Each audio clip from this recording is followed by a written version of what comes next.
It's me again. So, before I got my brain implant, because it was not choice, it just happened.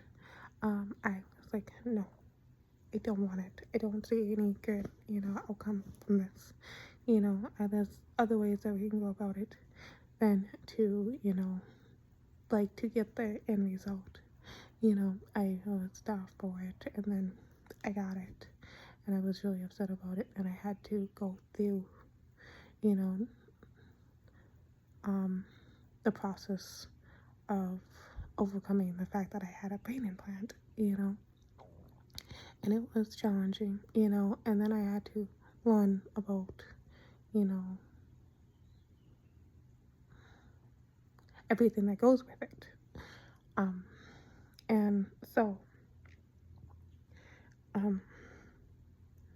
it's not like, it's a different type of privacy, than what you would have.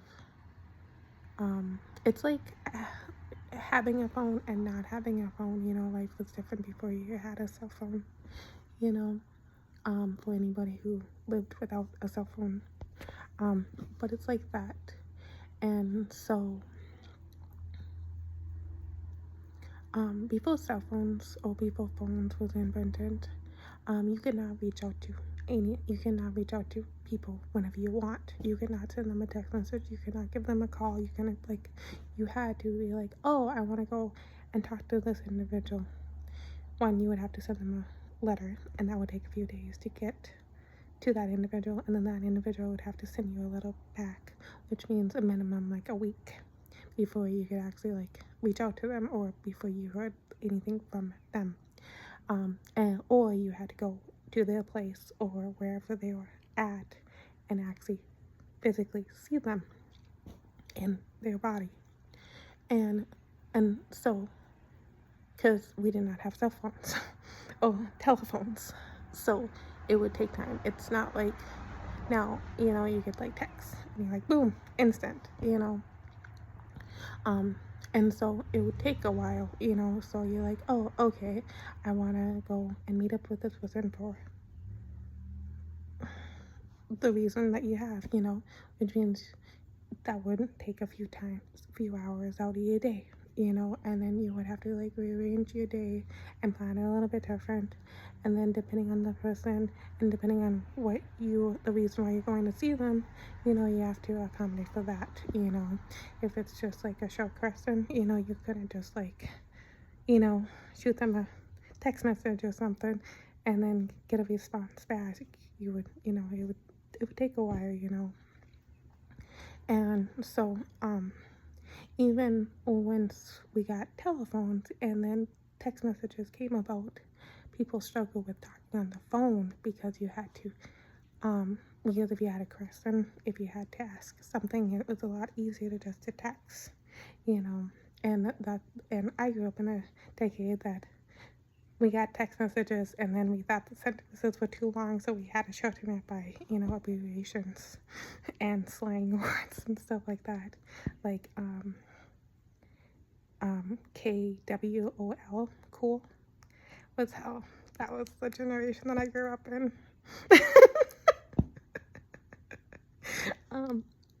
And so, I, KWEL. It might have been that instead. Yeah, I think it was spelled that way. Cool. And so, and so talking on the telephone, you're like, I just have to ask this, and then you end up spending like 5-10 minutes on the phone talking to that individual, and so it took, and so people struggled with that, they didn't want to talk on the telephone, they'd rather just send a text message, because it would only take a couple seconds instead of, spending, 5-10 minutes on the phone, and it wastes time, even though you need social connection, sending that text message, it's not social connection, it's just getting an answer. It's a little bit of a, and so, that's the life that I grew up in. And so I was a huge texter growing up, but I was hipped, you know, until I got older. You know, I got done with college. I graduated from college and I got a job. And then everything changed because I became an adult. You know, my friends ran off, got married, had a couple kids, you know, had kids. You know, I decided not to. I decided to find overtime, you know, and learn how to take vacations. And so that's the direction that I went. But my texting decreased dramatically, and my way of connecting with people changed, you know, in a way that, you know, most people lives did not.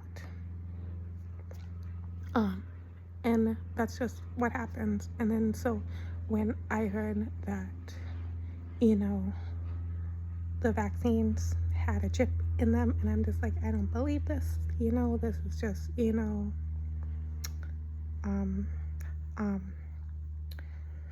conspiracy theories, you know, I'm just like, either way, you know.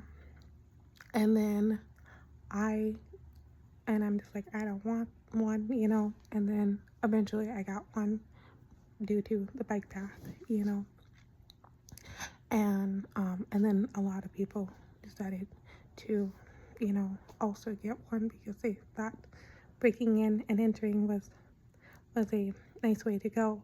And I'm just like, there must be something more. And so that's why I thought about spy balloons, because most people would not be like, yeah, come into my house when I'm sleeping. It's not a normal thought in North Dakota. So I'm just like, it has to be the spy balloons that are altering people's brains to be like, yeah. You know, and that's when I knew there was something wrong with society. and so and so now, you know,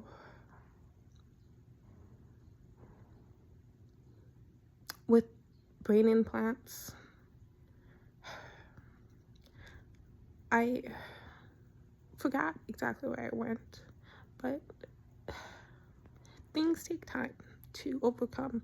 And there's going to be days that you're going to forget what year you're living in or what month you're living in, just because, you know, you're so into like the ultra reality, you know, or the fact that now, you know, we can technically time travel. Like, we really can time travel. You know, you just got to get the right contract and you can go back to the year that you want to live in. Like, and that's not death. That's literally just time traveling. Like, you can, like, this, like, if you can secure the right contract, not prenup, contract, this, like, life is, like, if you can afford it and you secure the right contract, you can, like, you know, like, you can live on your own little island. Like, I don't know how else to explain this to you. But, like, my thing is, I know we do have a real planet Earth and real people. And, like, my thing is, sometimes when you sign those contracts, once you leave, you know, you will be losing your real body. You're not dying, but you're on a contract. And so if you're on this contract and you're like, oh, I want to go and do this, you know, and they're like, I want to come back to my life, you know, in my body that I had before the contract. Sometimes once you see your body, you're not going to want to come back. Or once you realize who took over your body, you don't want that anymore because they didn't, you know, for whatever reason. And sometimes you can't go back to your own life and your old ways and your own life, your old, like, who you were before you took that contract. And, like, that is my biggest issue in life right now. There's so many things that I would have done, but I know I call it the coronavirus, but it's just contracts. It's still really new, you know, we are still trying to comprehend that. And like, my thing is, there's a lot of things that I know that I could do, but the fact that we went through the spy balloons and we dealt with that, there's just some things out there that is unrealistic for me, even though that was extremely practical for me a few years ago. And it has nothing to do with like what's going on in my personal life. It's just what's going on in real life. Once you leave Fargo, once you get out and you go to other states and you see other things, like, times are changing. And